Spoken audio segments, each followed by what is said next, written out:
Hello friends, welcome to परीक्षा ई classes. आज हमारा लेसन प्लान नंबर है 15, विषय गणित और प्रकरण है अभाज्य गुणनखंड। इससे पहले मैं 14 लेसन प्लान डिस्कस कर चुका हूँ, मैथ और साइंस दोनों के ही। चलिए देखते हैं कैसे इस प्रकरण को तैयार करना है। सबसे पहले आपको दिनांक लिखनी है, इसके बाद दिन, विषय गणित, उपविषय अंकगणित और प्रकरण अभाज्य गुणनखंड, कक्षा, वर्ग और कालांश, इसके साथ ही अवधि लिखनी है। कालांश आपको प्रथम 4 में से कोई 2 लिखने होते हैं विषय मैथ और साइंस के लिए। मध्याह्न अवधि के पहले ये दोनों सब्जेक्ट के कालांश दिए जाते हैं। विद्यालय का नाम लिखेंगे आप, जिस भी विद्यालय में आप टीचिंग करने जाएंगे यहाँ पर उस विद्यालय का नाम लिखा जाएगा। इसके बाद सामान्य उद्देश्य, 2 प्रकार के उद्देश्य एक शिक्षक के होने चाहिए किसी भी प्रकरण को पढ़ाने के दौरान, सामान्य और विशिष्ट। सामान्य उद्देश्य ओवरऑल विषय से संबंधित होते हैं, यानी पूरे विषय से रिलेटेड होते हैं, और विशिष्ट उद्देश्य सीधे तौर पर प्रकरण से जुड़े होते हैं। देखिए सामान्य उद्देश्य क्या हैं। पहला सामान्य उद्देश्य है छात्रों में गणित विषय के प्रति रुचि उत्पन्न कराना। दूसरा, छात्रों में बौद्धिक एवं तार्किक क्षमता का विकास कराना। तीसरा, छात्रों में गणितीय दृष्टिकोण का विकास कराना। इसके बाद चौथा, छात्रों को गणित की व्यवहारिक उपयोगिता का ज्ञान कराना। इसके बाद जो हमारे हैं उद्देश्य, विशिष्ट उद्देश्य, ये 4 प्रकार के होते हैं: ज्ञानात्मक, बोधात्मक, प्रयोगात्मक और कौशलात्मक। चारों उद्देश्य अलग अलग होते हैं, परंतु ये सीधे तौर पर प्रकरण से ही जुड़े होते हैं। देखेंगे, ज्ञानात्मक उद्देश्य में आप लिखेंगे छात्र गुणनखंड के विषय में प्रत्यय स्मरण कर सकेंगे। बोधात्मक में छात्र गुणनखंड की व्याख्या करने में सक्षम हो सकेंगे। प्रयोगात्मक, छात्र गुणनखंड का उचित प्रयोग कर सकेंगे। इसके बाद कौशलात्मक में छात्र गुणनखंड की सहायता से प्रश्नों को हल कर सकेंगे। यहाँ हमारे विशिष्ट उद्देश्य कंप्लीट होते हैं। शिक्षण सामग्री, शिक्षण सामग्री में आपको लिखना है समस्त शिक्षण सामग्री। यहाँ पर आप चूँकि कक्षा में श्यामपट्ट, चौक और डस्टर उपलब्ध होते हैं, इसलिए इन्हें बार बार लिखने से बचने के लिए हम समस्त शिक्षण सामग्री लिख देते हैं। शिक्षण सहायक सामग्री, यहाँ पर आप चित्र, चार्ट पेपर, लपेट, श्यामपट्ट इत्यादि लिखेंगे। इसके अलावा प्रकरण को पढ़ाने के दौरान जिस भी सामग्री की आपको आवश्यकता होगी उसको भी यहाँ मेंशन किया जाएगा। शिक्षण विधियाँ, शिक्षण विधियों में इस प्रकरण में व्याख्यान विधि, प्रश्नोत्तर विधि और प्रदर्शन विधि का प्रयोग किया गया है। जिस किसी अन्य विधि का प्रयोग आप प्रकरण को पढ़ाने के दौरान करेंगे उसको भी यहाँ पर मेंशन करना होगा। पूर्व ज्ञान, पूर्व ज्ञान में आप लिखेंगे छात्र गुणनखंड के विषय में सामान्य जानकारी रखते हैं। प्रस्तावना प्रश्न, किसी भी लेसन प्लान यानी प्रकरण को पढ़ाने के लिए हमें उद्देश्य की आवश्यकता होती है। उद्देश्य कथन क्या होगा, यह प्राप्त करने के लिए हम कक्षा में बच्चों से ही प्रश्न करते हैं और बच्चों के द्वारा ही हम उद्देश्य कथन को निकलवाते हैं। किस तरह से इसका पैटर्न होता है, ये जो प्रश्न है ये हम जेड की क्रम में बनाते हैं। पहले प्रश्न पूछते हैं, फिर उत्तर लिखते हैं। उसका जो उत्तर हमें प्राप्त होता है, उत्तर से पुनः प्रश्न का निर्माण करते हैं और पुनः उत्तर बनाते हैं। उत्तर से फिर हम प्रश्न का निर्माण करते हैं। इस तरह जेड सीरीज में ये प्रश्न बनते रहते हैं। अंतिम प्रश्न जो होता है वह एक समस्यात्मक प्रश्न होता है और वहीं से हमारा उद्देश्य कथन प्रारंभ होता है। देखिए पहला क्वेश्चन क्या है, 1 और 1 को जोड़ने पर कितना प्राप्त होगा? 2 में 1 का गुणा करने पर क्या आएगा? 2 ही आएगा। इसके बाद 2 में 2 का गुणा करने पर क्या आएगा? 4 आएगा। अब अगला प्रश्न पूछेंगे, 2 गुणा 1, 2 गुणा 2 और 2 गुणा 3 को गणित की भाषा में क्या कहा जाता है? तो गणित की भाषा में इसे हम पहाड़ा कहते हैं। और अगला प्रश्न लिखेंगे, जिस संख्या का पहाड़ा होता है उस संख्या को क्या कहते हैं? तो ये बच्चों के लिए एक समस्यात्मक प्रश्न बन जाएगा। देखिए उद्देश्य कथन में क्या लिखना है आपको। उद्देश्य कथन में लिखेंगे, आज हम अभाज्य गुणनखंड के बारे में और अधिक जानकारी प्राप्त करेंगे। प्रस्तुतिकरण, किसी भी लेसन प्लान का सबसे अधिक इम्पॉर्टेंट पार्ट एक प्रस्तुतिकरण ही होता है, क्योंकि जितना ज़्यादा अच्छे तरीके से हम प्रस्तुतिकरण देंगे प्रकरण का, बच्चों को उतना ही अधिक अच्छे से समझ में आएगा। इसके 5 कॉलम होते हैं: शिक्षण बिंदु, छात्राध्यापक क्रिया, छात्र क्रिया, शिक्षण विधि और श्यामपट्ट कार्य। यहाँ पे आप 5 कॉलम में अलग अलग चीज़ें लिखनी होती हैं। सबसे पहले हम विकासात्मक प्रश्न पूछते हैं बच्चों से, ताकि हम बच्चों को प्रकरण से जोड़ सकें और प्रकरण में आगे लेकर जा सकें। पहला प्रश्न होगा, संख्या 4 तथा 6 को गुणा करने पर क्या मिलता है?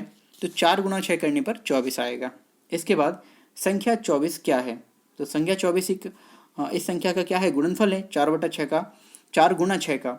और अगला प्रश्न है, इस गुणनफल को हम किस और नाम से जानते हैं? तो ये बच्चों के लिए समस्यात्मक प्रश्न बन जाएगा। और यहाँ पर हमने प्रश्नोत्तर विधि का प्रयोग किया है तीनों ही प्रश्नों में। छात्राध्यापक कथन। छात्राध्यापक कथन में आप सबसे पहले शिक्षण बिंदु में हेडिंग डाल देंगे। पहला शिक्षण बिंदु अपवर्त्य, इसके बाद सामान्यतः दो संख्याओं के गुणनफल को ही अपवर्त्य कहते हैं। ठीक है, इसके बाद आप इस वाले कॉलम में लिखेंगे छात्र ध्यान से सुनेंगे, और यहाँ पर आपने व्याख्यान विधि का प्रयोग किया है। श्यामपट पर आप हेडिंग डाल देंगे अपवर्त्य। अपवर्त्य के बारे में थोड़ा और बताएंगे बच्चों को। अपवर्त्य क्या होता है? किसी भी संख्या का प्राकृतिक संख्याओं से गुणा करने पर जो संख्या प्राप्त होती है वह अपवर्त्य संख्याएं कहलाती हैं। इस दौरान आपको छात्र ध्यानपूर्वक सुनेंगे। यहाँ पर आपने व्याख्यान विधि और प्रदर्शन विधि का प्रयोग किया है, और श्यामपट में आप लिख देंगे अपवर्त्य। जैसे उदाहरण देंगे, 2 के अपवर्त्य हैं 2, 4, 6, 8, 10। 3 का अपवर्त्य है 3, 6, 9, 12, और ये काफ़ी आगे तक जा सकते हैं। क्योंकि अपवर्त्य संख्याएं अनंत होती हैं, तो अपवर्त्य भी कभी खत्म नहीं होंगे, ये भी अनंत ही होते हैं किसी भी नंबर के। 4 के अपवर्त्य लिखकर दिखा देंगे 4, 8, 12 और 16। इसके बाद आगे देखेंगे, किसी संख्या का प्रत्येक अपवर्त्य उस संख्या से बड़ा या फिर उसके बराबर होता है। प्रत्येक संख्या स्वयं का एक अपवर्त्य होती है। अगला पॉइंट है, किसी संख्या के अपवर्त्यों की संख्या असीमित होती है।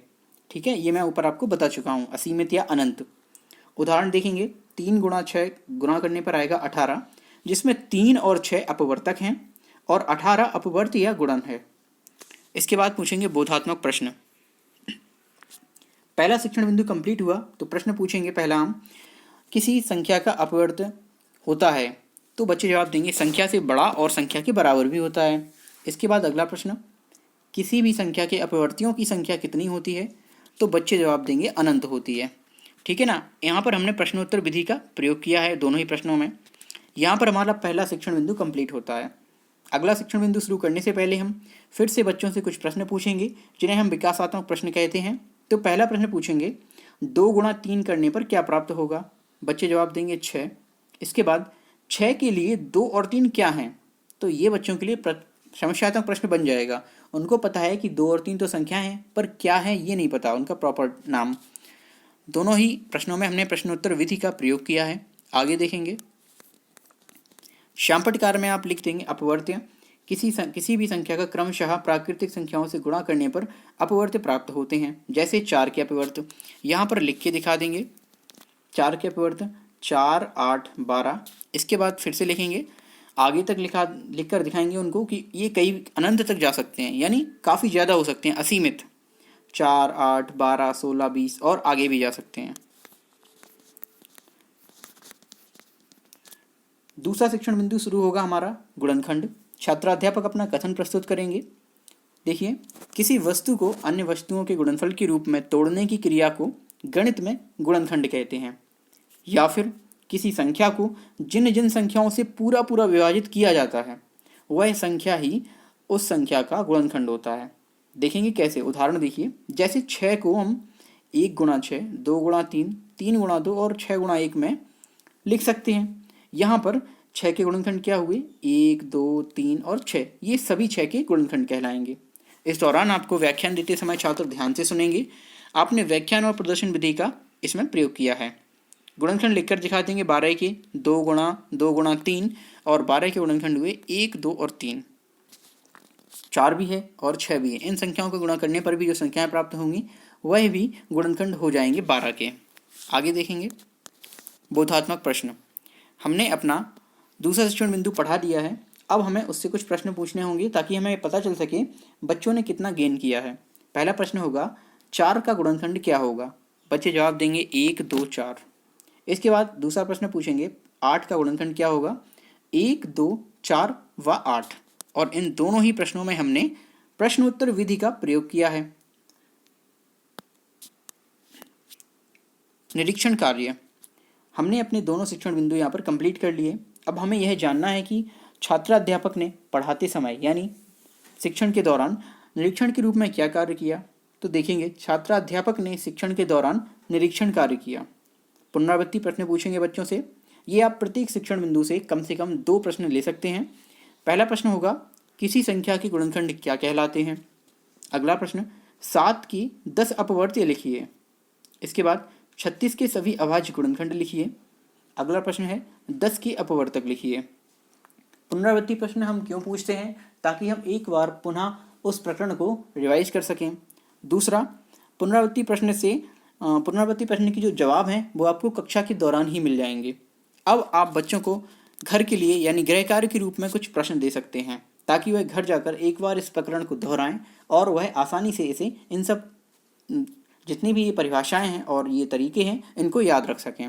पहला प्रश्न होगा अपवर्त्य की परिभाषा लिखिए तथा 3 के 5 प्रथम अपवर्त्य लिखिए। दूसरा प्रश्न 42 के गुणनखंड लिखिए। यहाँ पर हमारा ये लेसन प्लान कंप्लीट होता है। अभाज्य गुणनखंड। वीडियो आपको कैसा लगा, लेसन प्लान आपको कैसा लगा, इन सब के बारे में आप कमेंट्स में ज़रूर बताइए। वीडियो यदि आपको अच्छा लगे तो प्लीज़ लाइक, शेयर और चैनल को सब्सक्राइब ज़रूर कीजिए। Thanks for watching this video.